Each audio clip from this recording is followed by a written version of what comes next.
बिस्मिल्लाहिर्रहमानिर्रहीम। अस्सलाम वालेकुम व्यूवर्स मैं आपको अपने इस यूट्यूब चैनल EDU ट्रेनिंग पर खुश आमदीद कहता हूँ। व्यूवर्स, आज की इस वीडियो में हम आपको एहसास कफालत कार्ड के ख़त जो डाकखानों के ज़रिए भेजे जा रहे हैं उनकी तफसील शामिल करेंगे। छोटी सी वीडियो है, अगर आपके पास वक्त है तो ज़रूर निकालिएगा और मालूमात सुनिएगा। तो वो लोग जो हमसे पूछ रहे हैं कि हमें ख़त आ चुका है और कुछ बोल रहे हैं कि इनको कैसे रजिस्टर करवाना है, क्या कुछ करना है, इसके बारे में अभी बताते हैं। उससे पहले कि आपने हमारे इस YouTube चैनल EDU ट्रेनिंग को सब्सक्राइब नहीं किया तो सब्सक्राइब करें, घंटी को ज़रूर दबाएं ताकि आने वाले वक्त में हमारी वीडियोज़ आपको बराह रास्त मिलती रहें।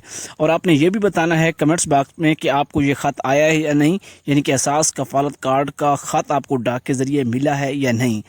जिन लोगों को ये ख़त आ रहे हैं, आपने ये नोट नहीं करना, कुछ के ऊपर 6,000 रुपये लिखे हुए हैं, कुछ खतूत के ऊपर 12,000 रुपये लिखे हुए हैं।